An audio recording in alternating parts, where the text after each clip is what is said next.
I'm just not going to stop. Yeah. I'll take it. Doesn't if it means that after this pandemic I have to start from zero, go back, whatever happens. Like, I know I've got all the tools to run. I got all the tools to run any business, more or less.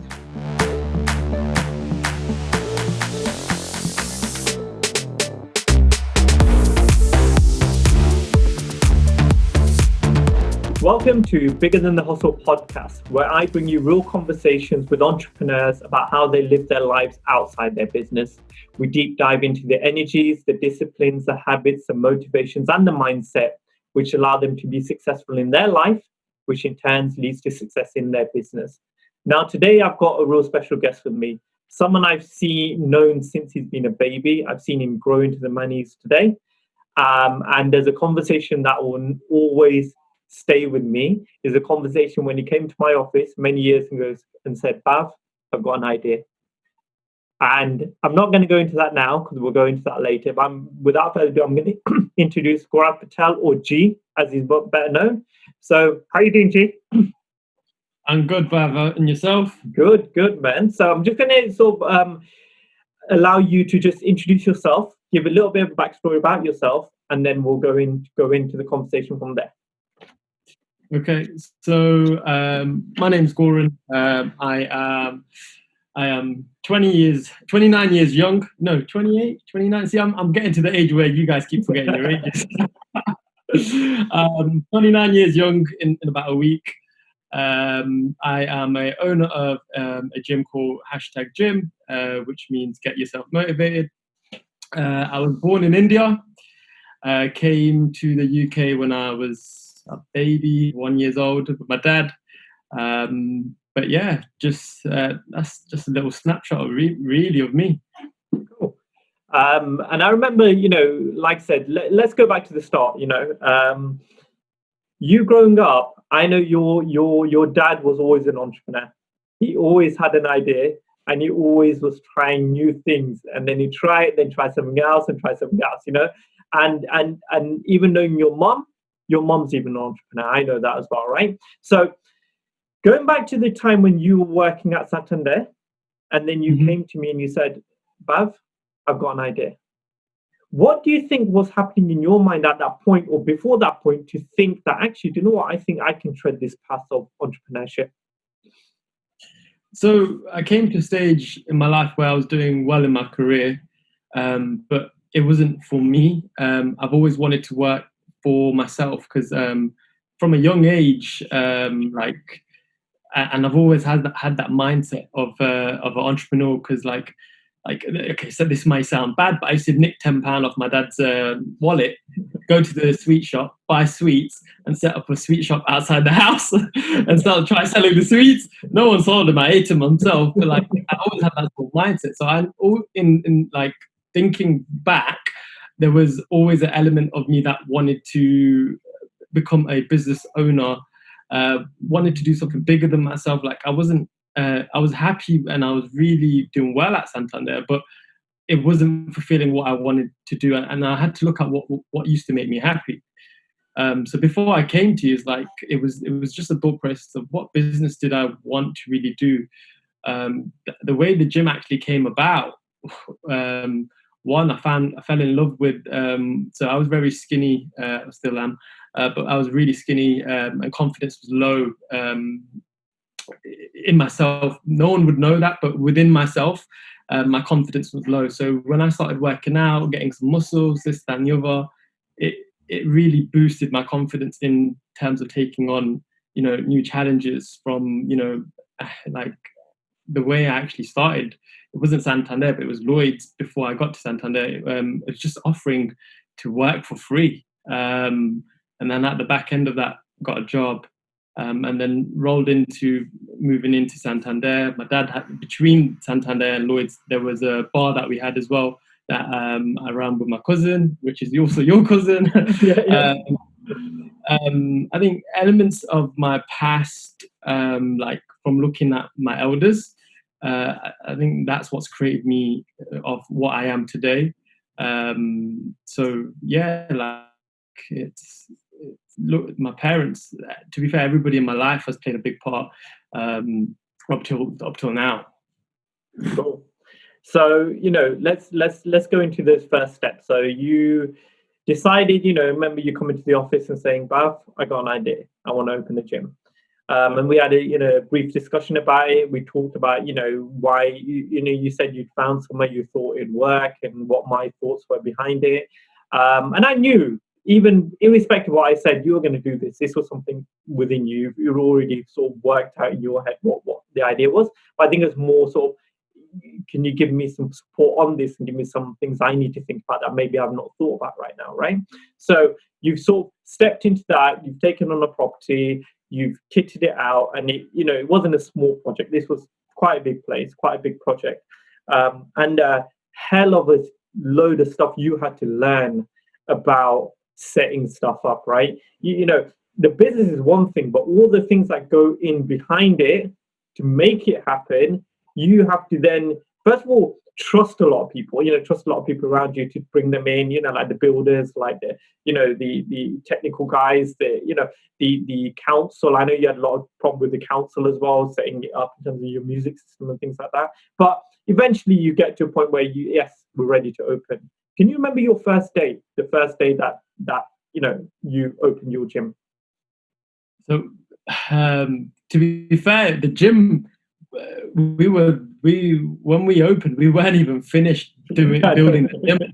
So we were still doing stuff in there. We were so delayed with the council, with the approval. We got the approval of opening our gym on the same day we said we were going to open it, which is madness. That's universe speaking, right? Yeah, on the day, and I just thought, I get it from my dad, and don't get me wrong, my mum's quite ballsy as well. But as you know, my dad, those that don't know my dad, he's a massive risk taker, and he was again jack of all trades, but he he never really succeeded in everything. But for me, looking at the lessons from that was, hey, if I could just focus on one thing instead. So my dad could have done well if he focused on one thing and kept pursuing after failure after failure. We call it learning after learning after learning. Yeah. So this is why I made it no matter how many things I get wrong within Get Yourself Motivated #gym, I'm not going to stop until I have learned. I'm just not going to stop. Yeah. I'll take it. It doesn't, if it means that after this pandemic I have to start from zero, go back, whatever happens, I know I've got all the tools to run. I got all the tools to run any business, more or less. Yeah.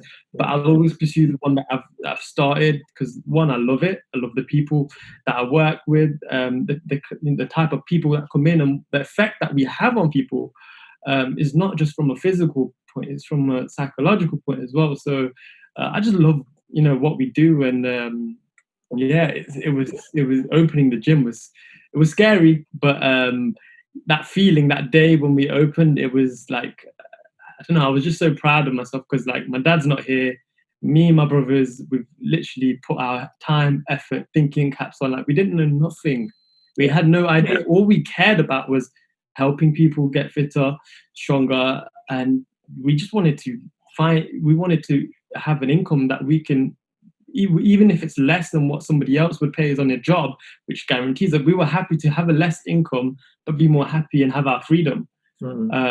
So that day, I found my ticket to freedom. And I think when you said, there's a few things that you mentioned in that little sort of explanation of how things panned out. First thing you said, you got the planning application approved the day you were going to open, right? And almost like the universe said, this is going to happen irrespective, and it will happen, because your mind was already put it out there and you'd already attracted that towards you, right? Secondly, it is interesting the name you came up with as well, because gym, even though everyone understands GYM, that's 3 of the 4 brothers' initials as well. So that's another thing. And if you split the Y up, it's got the V in it as well. So all 4 brothers' names are in there as well, right? So if there's any more universe speaking, I don't know how much more it can say you need to do this, bro. Yeah. Nothing you said there sort of further on is saying, we're in a unique situation right now. And I know gyms have been hit hard in terms of the pandemic and, COVID-19, and no one even saw this coming. Start of the year, start 2020, I always knew this was going to be a big year. for some reason something was, and my idea was not big in this respect. My idea was there's so many new plans that I want to start, this podcast being one of them. Yeah. But the other side of that is that this has brought a different mindset out of people. So I put a post on social media about, are you going to strive? Are you just surviving, or are you thriving? And that is a mindset, right? And you, as a business owner and entrepreneur, this is why I love these conversations with entrepreneurs, is that we're resourceful. We work out a way. If there's a hurdle that comes in front of us, we go around it, we go under it, we go behind it. Somehow it's not a hurdle. We have to work our way around it, right? And that and all that happens, if you look back at your first day to now, the minute we're sitting here having this conversation, right? You think back of all the hurdles that have been in your way. Do you know what I mean? For you to be still sitting here and having a conversation today, right? And anyone without that mindset would have stopped maybe first, second hour to think, you know what, this is just too much hard work. I can't deal with this, What do you think? Yeah, don't get me wrong. I sometimes I do feel like giving up. It runs through your head a lot. Sometimes it's all even worth it. You got to look at the bigger picture. Like, what did you want to achieve? Look at the end goal, and where do you want to be at the end of this? And everything in between the start to the finish, there is no finish. Firstly, you plant that finish, and then you literally just adjust your way through the processes. Whatever you got to learn. I haven't seen this. I made this up in the car, and I tried Googling it. It's my red light theory. So it's like, when you have a red light, you got to stop in life. You can't go any further until you got to learn something. Then amber comes, and you're learning, then learning, and then it goes to the next step, to the green light. Okay, there you go. You're ready to pass, move on until the next stop. Yeah. And that's it. Till you keep doing that until you get to your destination. And I think, for anyone starting out new on this journey, don't wait for all the lights to be green, because they're never going to all be green. Even if you see all the lights in front of you, you might see 20 lights, 20 will be red, but you just get to the first one, wait for the green, and then you move. And then you'll work a way out. I think a lot of people don't give themselves enough credit in terms of adapting and working shit out. We are all put into situations where good things happen and not so good things happen. And rather than seeing it as, oh, this is really bad, or no, it's negative and I can't get around this, we are resourceful human beings are resourceful. That's why we're still here on this planet dominating. We're not the strongest, we're not the smartest, but what we do have is the ability to adapt to our environment and keep working shit out. So that is what I see in, like I said, people around me, so like yourself and other people that I talk to that run a business. If you don't work shit out, you're going to finish, and you're going to finish quickly. So anyone starting out on a journey, so say they're thinking, I've got an idea, maybe, being in this time where jobs are at risk, people are in fear, people are, worried about what the next steps are. What would your sort of advice be to anyone who wants to start on this journey? So I'm going to put it this way. So you got Uber Eats now. Me and my brother, when I got my second car, we were driving saying, hey, Nando's would be amazing if they delivered. We had the idea, didn't execute. Yeah. Think of it like that. So whatever the idea is right now, just pursue it. Just go and try. If you fail at first, try again. But the thing that I'm doing right now, a lot different from when I started, is I'm not just trying to do it all myself. I'm using everybody else. In school, it's like, if you said to your friend, can you do my homework for me? That's delegation. But in school, that's called cheating. Yeah. So I'm making sure I delegate the stuff that I can't do. So when we built the gym, I hired you to do my CCTV and stuff. Yeah. So again, I got myself a coach to coach me in certain areas that I need to be coached in. So whatever you're not good at, delegate. Whatever you're passionate about, go hard on it. Go 1,000% in, and just keep trying would be my advice. Don't stop. The fear just is made up. It's not real. You know, just take that first step. And I That's think, the where a lot of people probably struggle with getting over fear is, first of all, self-belief. You need to invest a lot in yourself in terms of what you read, what you listen to, what conversations and people you surround yourself with. Because there's always going to be people that are telling you, bro, you can't do this. Yeah. This ain't car for you. Even like looking at me, when I started, there was a few people that said, are you sure you want to do this? Why don't you just stay? Because I had a job. Do you know what I mean? Like, do you want to do this? And I was like, I can't think of anything else I want to do. Do you know what I mean? I did the 6 months of corporate, and I enjoyed it, but I hated it at the same time, because I knew I would work hard for myself anyway, and I'll work our way. It's like when I got my mortgage. So when the guy said, do you want to take out the insurance where if you lose your job after 3 months, then you can claim and I said, bro, do you know why that's not going to work for me? Because day after I lose my job, I'm finding something else. I'm doing anything. I'm cleaning the streets. I'm cleaning the floor. I'm doing something. Do you know what I mean? But I'm not going to wait on my ass for 3 months until you fucking pay me some money. Do you know what I mean? I'm not built that way. And as coming from Indian culture and like yourself, I think we're built for hard work, man. We're not scared of hard work. If we, like you said, I've seen you when you were, building your gym. There were nights you were there till past midnight. So then the next day you'll get up and get there at 6 a.m. and start again, because, you just have to do what you have to do, right? That's exactly it. Like, you need to find something that, one, sometimes you don't even want to go sleep because you want to carry on working. And that's where my brain is right now. Yeah. Like, this pandemic, again, the spark that I had when I first opened was it's like the same spark right now. I mean, don't get me wrong, I did lose it because you doubt yourself, right? But like, in terms of like where we are right now, you want to find something that sometimes you don't even want to go sleep, or you just want to wake up next day. I don't like Saturdays and Sundays. I love Mondays.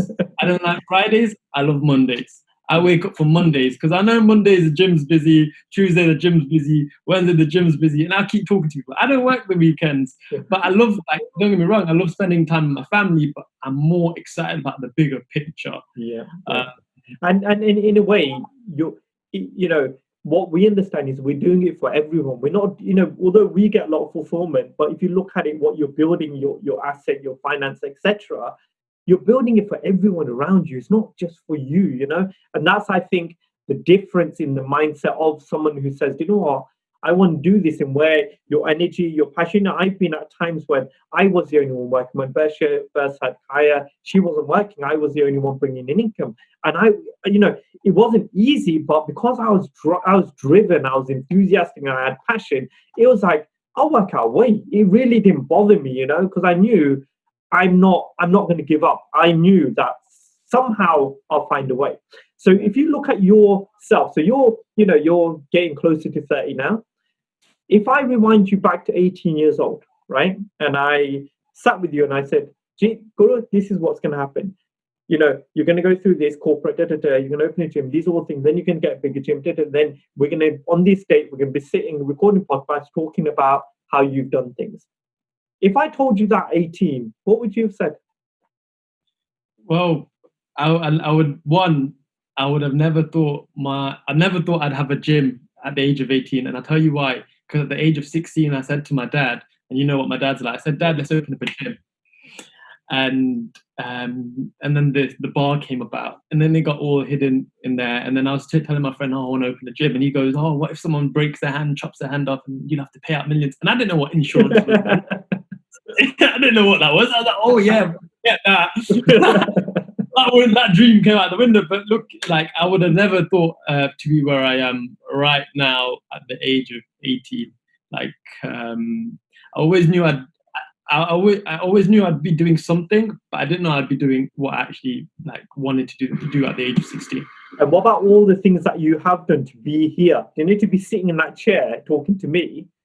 You look back at even the last 5 years, all the ideas, all the thoughts, all the ways you've changed things, the way you've adapted yourself. And, I've always said it's not about what you've done, it's the person you become, right? Yeah. And it's the person you've become today. So if you were looking at yourself from 18 and said, that's going to be me in 10 years. Do you think that would have even been possible with that with that thinking at that age?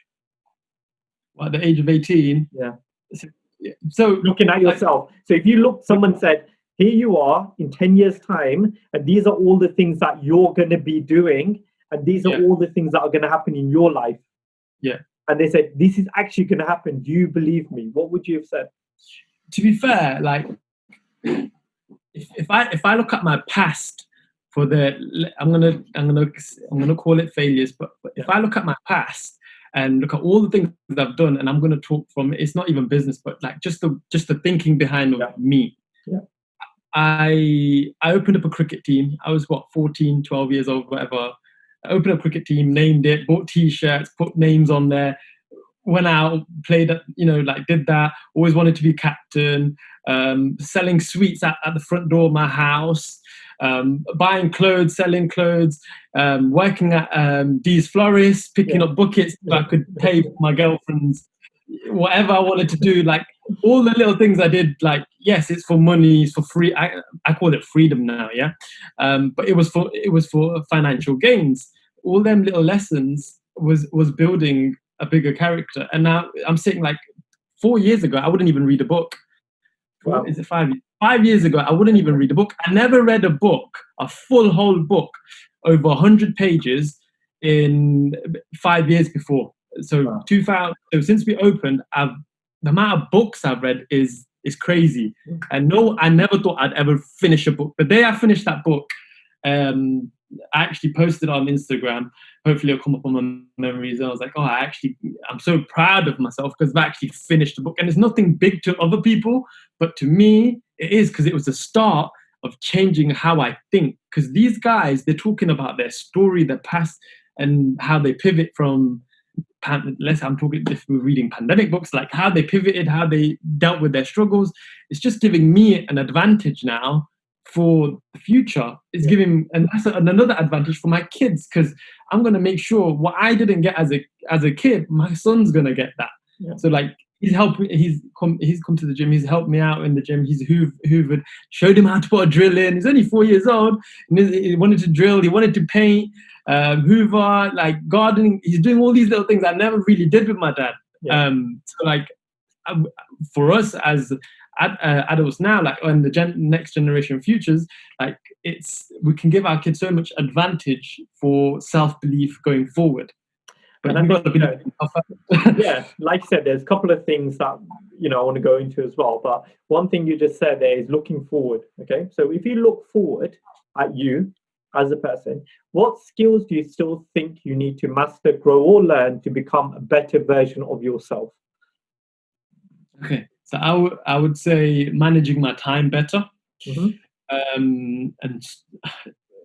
and just to get that work-life balance, because I'm still not there. I'm still obsessive with work, but then again, I still got 2 young kids. They're gonna grow up quick, and my missus, obviously, she's for her to have the kids all day long right now, especially during this time, it gets. It can get hard work. And the demanding kids as well. So like going, I've kind of lost track, but going forward, I would be managing my time and trying to create more balance, right? Yeah, trying to create more balance is where my weakness is right now. Okay. And I think when you have, I've been in that situation. I know it's like my daughter is now 14, Kaya. Kaylin's going to be 10. And it's only the last 2 years probably that I've really got to know him as a dad. Up until that point, I worked a lot. 6 days a week I was working, right? And it was almost like I felt that there's a lot of things that happened in the business. So it went through a massive growth phase, and then it went through a shrink phase. And that was a shrink phase that had to happen because of things that were happening to me. Through that whole time, the whole focus was, how can I shape my life to spend more time here? Because like you said, you're 29. I worked this out at 39, 40. You're 10 years already advanced. You would already think of this, right? So with that, it's like this, even at the end of last quarter of last year, I said, Verge, that's it. I'm worked this out. I'm only gonna be doing 4 days. I'm gonna, get home early so I can spend more time with the kids. Spend, every weekend I'm gonna be home, because I never did full weekends, at home, half day Saturday, whatnot. And then this happened. And it's so interesting that it's almost like the universe said to me, here you go, Pav, on a silver platter, exactly what you want to do, and spend time at home. You want to grow new things, spend time with them and do that. And I'll mess a few people up in the process. I'm sorry about that, but you've got to get it's, collateral damage is there. But for me, I would say this is probably been the best time of my life, in terms of I've never spent this much time at home or spent this much time with my wife and my kids outside of a holiday. Do you know what I mean? Yeah. You go away, it's a holiday, but never at home. And I'm glad we built a beautiful home that we can actually spend time in it. Because that's another thing, isn't it? You pay for this house and you never spend time in, right? The biggest expense, and you're never there. And then you mentioned your wife as well earlier. So Jasmine, I know she's a pretty sharp character, just like my wife, and I'm sure she gives you some home truths all the time. Yeah, and so like her being by your side and going through this journey with you. What do you think? What kind of man have you become with her in your life? To be, if I'm being totally honest, I didn't have vision without my wife. It was just a case of work, home, pay the bills, and like I never thought, like when I actually was with her, like she made me, like from the smallest things of like making sure I eat with my mouth closed, like it's all these little things that she's like her nurturing towards me and how I present myself and this, that, and the other, and how I talk. She has been a massive part of my success. Like without her help and the way she is, and she's a dominating character. She's not, she's not a yes. She'll give it back. And I think your missus is exactly the same. 100% exactly. I think that's probably why we are where we are, man. It's true. So she balances me out, even though it's stressful at times. But I need that because again, I think a billion miles per hour. She's more realistic. I'm a bit too in do lally land, but I guess you need the balance of both. You know what I mean? And I think the analogy is all relationship. There's one balloon and there's one string. So in this, you're the balloon and she's the string, right? Holding you, making sure you're in motion, right? So people that are in a relationship right now, they're sort of, girlfriend, boyfriend, or they're going out, or they're thinking, we've been together and I want to tread the steps of marriage. What conversation do you think they should be having before deciding that, yes, this is for me? So like, I don't know really what to say there, but like for me, how I came to the conclusion of getting married, like I had a bar, like I was very outgoing and I just became bored of everything. And like dating, I think you got to taste and date like as many people as you can.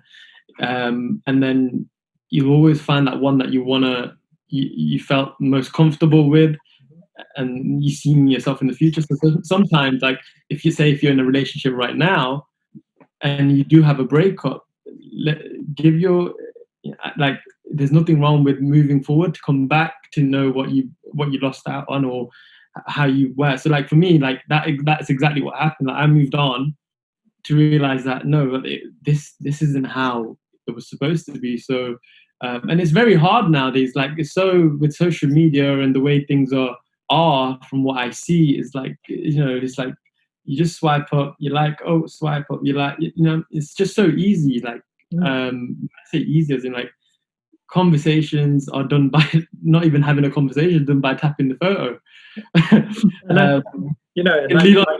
Well, like you said, the whole art of conversation seems to be dying. It's even like, even look at my kids, and I'm always saying, speak. Do you know what I mean? Because it's almost like speaking without speaking now. Everything is on messaging. Everything is on a tap. Everything is quick and easy. It seems like a very plastic way of communicating, right?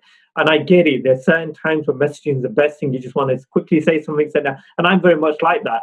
I'm, unless I want to have a meaningful conversation with someone, generally I'll just send a message, or my phone call is 2 minutes, quickly ask this, and I'm done. But I know for a fact that art of conversation that I've built, and I've purposely built, because I know how important it is to connect with people one on one, especially when you have your own business, to be able to adapt to all the people that walk into your door, to then say, how does this person need me to be with them? Do they want me to be technical? Do they want me to be easy? Do they want me to be street? Do they want me to be formal? It's learning to adapt yourself within 3 seconds of meeting them.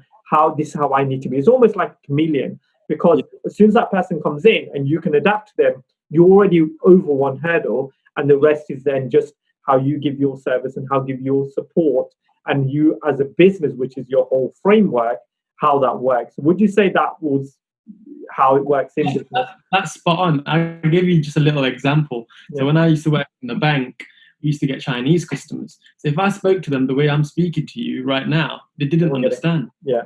If I changed to try to speak like them, they understood everything. Yeah. So again, you got to adapt to the person that's in front of you. So conversations are dying at the minute. They need to come. we need to do something instead of likes and hearts. And it's funny because I think like Kaya, so she is now 14, and again, so she's very sort of like Snapchat, Instagram sort of type, right? And I'm thinking of an idea to try and make her conversate more, because again, even though she's around a lot of people, she doesn't talk so much. She gets quite shy. So I want her to build that confidence. So I was thinking maybe I might do things, give her a motivation. So she wants to buy an iPhone at the moment, right? So she goes, "Oh, I'm saving."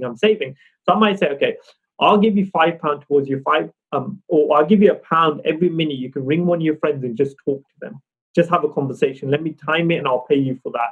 Just for her to build up build up that skill, because it is a muscle.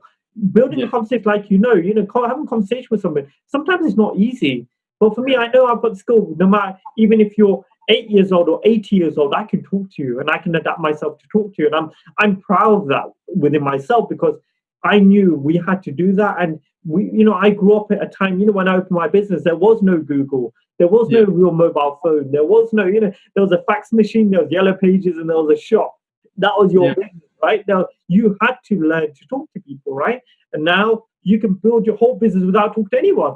Yeah, exactly. If you think about us, growing up, it's not exactly like we had conversations like this. But last time we had dinner around our house, we were able to hold a conversation for ages. And I think as you grow older, as I've grown older, you tend to connect with people that are like you. So again, and I think you see the importance of it more. You realize that I want to consciously put my phone down or put my phone away, because that doesn't need to be on the table when I'm talking to someone. It's like it almost has turned into a security blanket with a lot of these kids. It's almost they're all standing at the bus stop, and it's like they're behind their phone, and it's like a security blanket for them, so they don't have to look up and see who's around them and look up at the world. Do you know what I mean? And even on the bus, all of them on their phones. I see them going past my house, and I'm like, it's almost like they're so almost either it's shy, scared, or just not confident. And I get that. I remember being 14 years old. I don't think I was confident, but we didn't have that security blanket. We may have had like a football that we could take to school to make friends, or we had a sports bag that was like a Nike, so people accepted you, whatever that was, or you had some nice trainers. But that was about it, wasn't it? Your social credit was just those things. So, if I look at your skill set, so your skill set and what your business is in obviously gym, it's in health, it's in fitness, right? So people right now in lockdown, right? And I know you guys have adapted yourselves to help a lot of people out there in their own homes.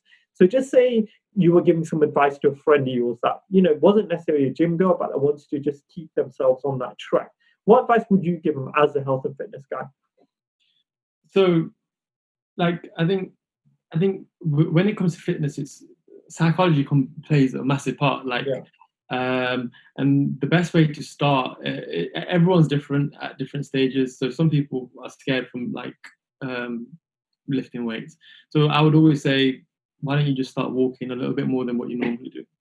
Why don't you start consciously writing down? So every time you eat, consciously start writing down. Have a food diary, so you can always reflect back. So it's all about looking at data And so if you look at data of what you've been doing currently, and then you make a few adjustments, guarantee there's a change going forward. So you just got to make a few changes here and there. So if you're snacking so many times a day, reduce your snacks.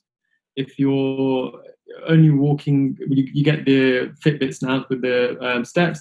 If you're only walking 5,000 steps a day, increase your steps. It doesn't necessarily, your fitness doesn't necessarily have to be in the gym.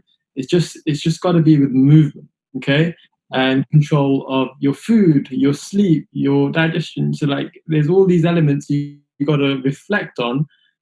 So if I was going to advise anybody on doing anything, just move more and control more for now. That's it, to keep it very basic, okay? Because everybody's different. So we need to understand. But what I just said can be done for everybody, without even knowing anything about them, just as a starting point. And I think, a lot of people can sort of get scared off by the mountain. So thinking, I have to do this, I have to do this, and what actually happens, you just sit there looking at the mountain. You actually don't do anything, right? So if you say, I just want to go out for a walk this evening, that's a great starting point, and then while you're out for your walk, say, okay, I walk this much today, and maybe tomorrow I can do this, or in 2 days I can do this, or in 3 days I can do this.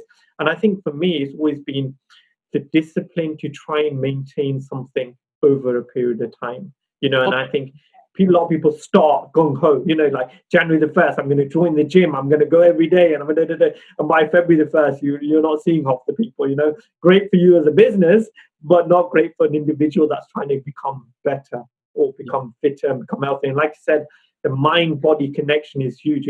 When I was going through my deepest, darkest times and I didn't have really effective regime, first thing I did was I turned to running. And running was my way of feeling like, first of all, that energy was releasing. It seemed to stabilize the chemicals in my brain to say, actually, you know what, I don't need to, the thinking started changing. And then it became my way of releasing and then having time to have conversations with myself as well. So when I went out for a run, I talked to myself, how's it going? Is this going all right? It's not. And when I came back, I just felt a lot more stable in my mind because it just felt a lot more balanced. Yeah. And I didn't realize that before I even started. So I'm not saying that everyone has to go for a run. I'm just saying I walked and then jogged and then walked and then jogged. And then jogging became a little bit quicker and then walking and jogging. And it became a run. Then, 6 years down the line, I did a half marathon because it became an integral part of my life. It was not a habit anymore. It was a lifestyle.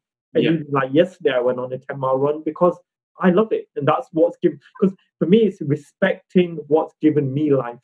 So running gave me life, it gave me stability, and it gave me a thought process which helped me. So I'm never going to disrespect it by just going out and not thinking about it, but never just saying, that's it, I'm done. My health is important. Now I need to move on to this. No, health is for me the core and the basic of life because my health goal is to live to 106. Yeah. And why that is, and I know that's 100% possible, if not further, is because I feel that I'm now 44 years strong. Do you know what I mean? Like I'm not even halfway through my life, and I feel stronger physically, mentally, emotionally, and spiritually today than I ever have done in my life. So if I'm feeling like this now, then I did when 20. What am I going to feel like at 60? What am I going to feel like 80? And I think if I build those little things in, I'm not a guru. I'm not someone who sort of like lives like it's really disciplined life. On the weekend, we have pizza. We go out with the kids. I go out on nights out before the lockdown. Do you know what I mean? And we have, a few drinks and we go out. But I know on Monday I'm back on it. And I think that's what I try and tell a lot of people around me. Just keep going. Keep going. When your brain says to give up, it's not your brain speaking, it's your comfort zone speaking. You need to change that voice and sometimes speak out against it. Talk about fear. What I found is that sometimes when there's a fearful thought in my head, I say it out loud. Yeah. And it's funny, when you say it out loud, it sounds first of all, it sounds so stupid. But it's like, that doesn't make sense at all. And you can also almost debate yourself against it, and then it will just quiet that voice down. So I know you have a lot of sort of skills, tactics like that, which have helped you because you read it as well, right? That's exactly what I do. So whatever you fear, write it down, look at it, and 9 out of 10 you will laugh at the problem. There's a book called "What's the Worst That Can Happen." Okay. I advise everybody to read it. Okay. Because you can look at it and go, what's the worst that could happen at the end of it? And then you just don't care anymore, don't you? Do you know what I mean? Don't get me wrong, you have to, like, whatever the fee is, you just have to process everything. But the faster you can process it, the quicker you can move forward. So even with this pandemic, like, at first, like, I was like, wow, this is like gonna fuck me up. Like, Yeah, of course. I'm doing is chipping away to this new level, and now I'm having to restructure everything. But it gave me breathing space. Yeah. Gave me it gave So we were already working towards digital online platforms and stuff like that. So we were already working towards that. Um, so like I think the universe just said you need to move quicker, bro, on that, and I'll give you the time to do that, right? Yeah, honestly, like I've been and like the and obviously I'm looking more into like savings and stuff like that. Yeah. On taxes and stuff. And this might be useful for other entrepreneurs. There's a thing called research and development and science and technology tax break.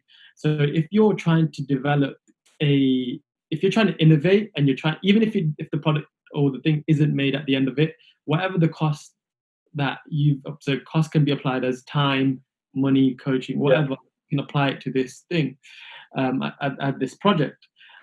So like from learning that 2 years ago, I've been building on this thing again. I can use that to save some money. So again, this pandemic has done me a favor. I can move a little bit more faster. That's interesting. So you're saying about the R&D development costs of something, right?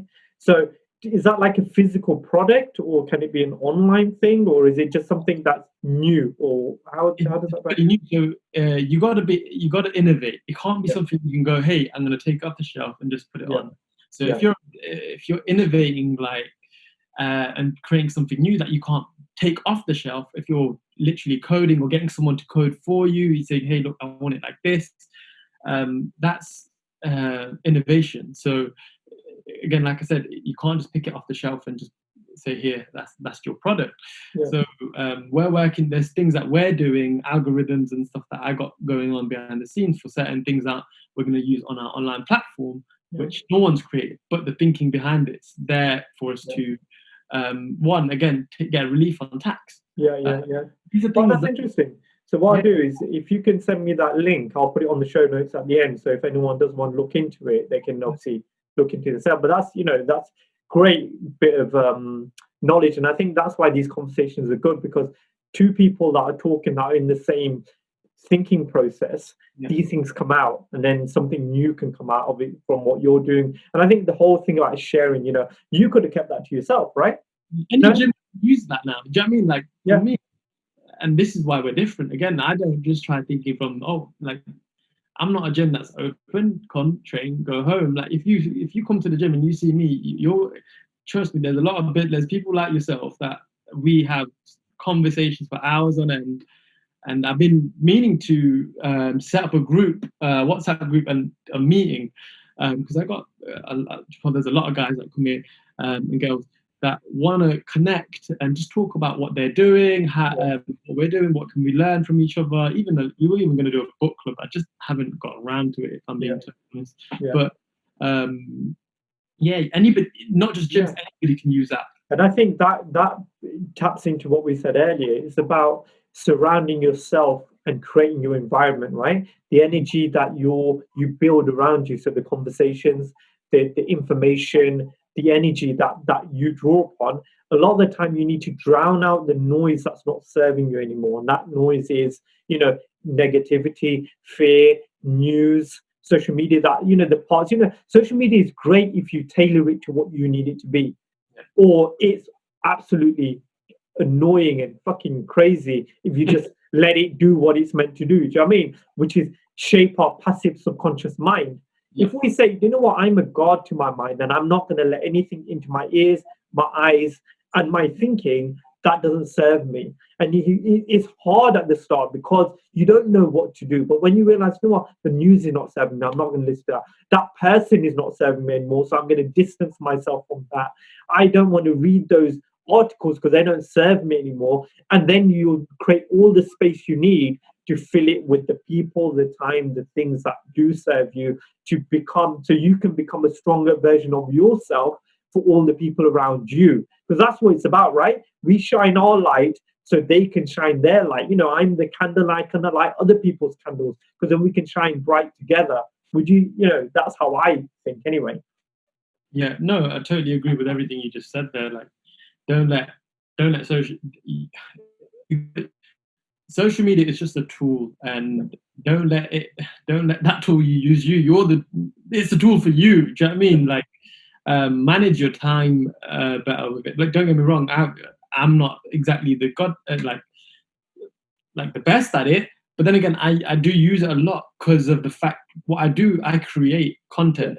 Yeah. So I'm not consuming, I'm using it because I'm creating and I'm putting stuff out there, even if it's a motivational quote or whatever, because it just takes one person to look at it and go, oh, I needed that.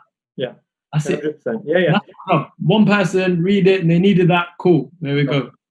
So what do you think, today, what do you think inspires you the most? That inspires me the most.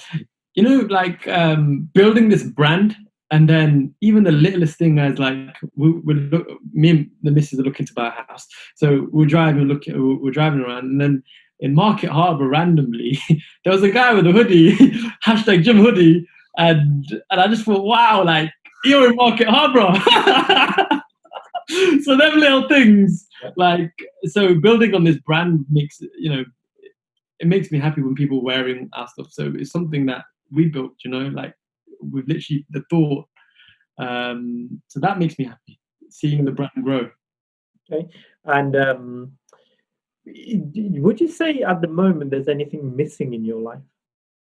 Missing? I haven't got to the stage where, like, no, you know what?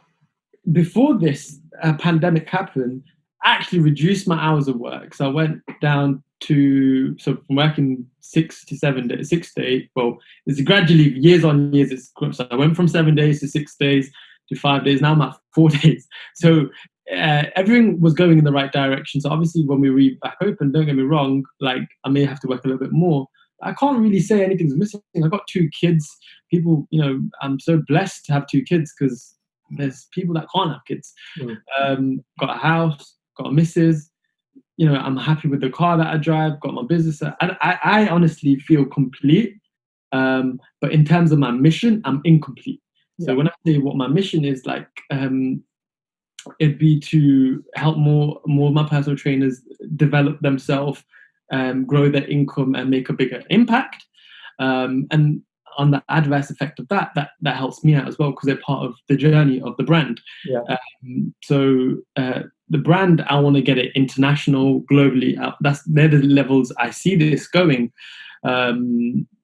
That's my big mission. So that's the thing. Like, I want to get it internationally done, but I don't have the enough manpower yet to do that. And then again, I don't want to sacrifice too much time as well, because I've just taken time back.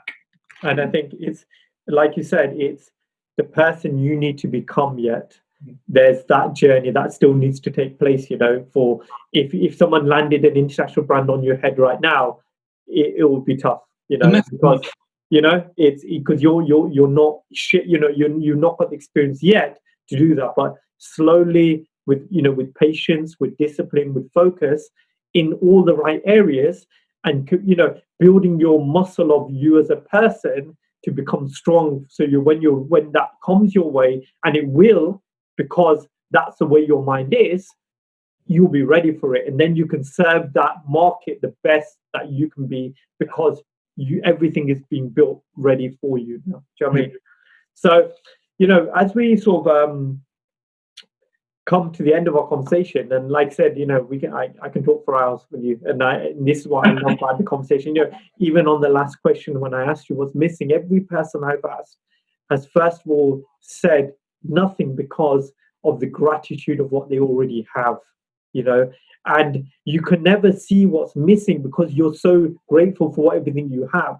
And then when you have that gratitude that I have everything I have, you can only build on that. So you say it's a nice, I would like to be maybe go here or do this or maybe that, but it doesn't complete me. It's just an additional thing that maybe help me grow as a person, but I am complete as I am.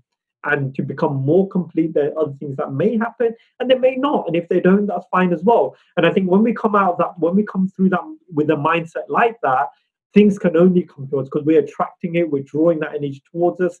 And that is how, the whole, I believe that's how the universe works. You attract what you become, not what you want. So if you want to see more happy people, be more happy yourself. You want to attract more abundance, be abundant yourself. You want to attract, more giving people, give more yourself. And when you become that, everyone around you changes because that's all you see, right? Your receptors in your brain only see that. So I'm grateful that these conversations happen, and I'm grateful to be surrounded by people that think like this because it keeps me on the path of thinking this way as well. So couple more things before we end the conversation where I really want people to understand a little bit about your thought process and you as a person. Mm-hmm. So right now, what we've done is I'm going to fast forward, okay? And we're at the end of your life, right? So we're at the end of your days. This is the last energy you have before you pass on to your next journey into the next world or the next universe, whatever happens to us. You're 200 years old, you've been an international brand, you've got 10 books, you've got a platform, you've helped over 1 billion people in the world, become fitter, healthier, and everything is now come to this point. You don't have the energy to speak, but you have the energy to write down 3 words. Those 3 words have helped you, and they've helped you into your life at this point, and you think they will continue to help other people as well. What do you think those 3 words would be?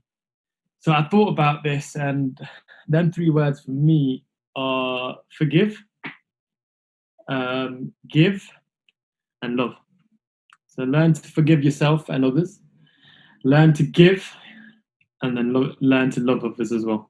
That would be the 3 last things I'd say. And that, those 3 combined create such a core balance from your center that anything that happens to you can never rock you and can never affect you, because you know that everyone's on their own journey, everyone's in their own struggle, right? That struggle is real for them, and you may not understand it. There's no point me looking at you and say I wouldn't have done that, because if I walked every day in your shoes, I probably would have made exactly the same decision. Just like me seeing someone else say, I don't know why she did that or he did that. But if I walked in their shoes and had their life and their upbringing and the knowledge and information that they had, I would probably do exactly the same thing. So that's why I've never judged anyone, and that's why I find it very easy to forgive people, because I'm like, I know the struggle is real for you and the struggle is real for me. So I completely resonate what you said. So thank you for that. And one more thing. So, like this podcast is called Bigger Than the Hustle. So right now you're bigger than the world. Okay, I've obtained a mic. I've got all the R&D grant development behind it, and I plugged it into everyone in the world, right? Everyone can hear you. Yeah. Everyone can understand you. There's no language barrier. Everyone is awake. So for the next 30 seconds, I wanted for you to talk to the 7.58 billion people in this world and give them a little message that you think would help them on their way. Okay. I'm going to keep it short. Yeah. This is the quote that has stuck with me from the day I actually came and seen you. So nothing can prevent your picture from coming into concrete form except the power which gave it birth, yourself. So if there's anything you want to do in life, go and do it, because you're never going to have the opportunity after the moment's said. Okay, so just go and pursue it, because the next moment we don't know if we're going to be here or not. So just go and pursue anything you want. Perfect. And I think the world needs to see people living their truth. The world needs to see that energy come out of you, because this whole world has been created in that eye, right? Everyone has had a thought and an idea. Everything. One powerful thought that from what you just said there was everything that we see that's not natural started as a thought. Yeah. And when you realize that the biggest building to the smallest nanotechnology cell started from here, and then we pushed it out, then you realize that anything is possible. So at that point, I'd like to thank you. Thank you for your time. No, thank you. I know you're a real busy man, and things are happening for you. And I acknowledge you as a person. I know you've been on a path of growth for a long time. You're always looking to develop yourself. You're always looking to have conversations, and you're always looking to turn up in the world in your truth. You always realize that there's a journey ahead of you, and there's still space to grow for not just for you, but all the people around you. You're bringing everyone onto your boat, and you're giving them all a good time, because you realize that the base of life is health, the base of life is mindset. Put those things together, and you can have nothing but a good life. So thank you so much, like I said, for your time. What I'm going to do is also, at the end of this show, I'm going to hook up all the show notes. So if you do want to contact Guru, you want to go to his gym, because he's got a fantastic outfit out there. He's got a group of good guys. Obviously, when we're out of lockdown, you want to see what he's about, or you just want to follow him on Instagram, or follow his socials and see what's going on. If you want positivity in your life, you want to be surrounded by good stuff. Like I said, if you want to start with one person, start with him. And I know that there'll be so much more coming from him. So watch his space. Remember, he was in his office at lockdown. I was in my office at lockdown, and we had this conversation. And 20 years from now, we'll be on an international stage, probably having the same kind of conversation to a whole load more people. So thank you for your time again. Yeah. So you get on with what you need to do. So I just want to leave everyone with this thought. Big energy leads to big thinking. Big thinking leads to big ideas. Big ideas lead to big actions. Big actions lead to a big life. So keep thinking big. Thank you. Till next time. Goodbye. As being an athlete, your health is looked after by the orders that you are given to eat this, train here. All I ever wanted to do was compete at something, be the best at something, and never to lose.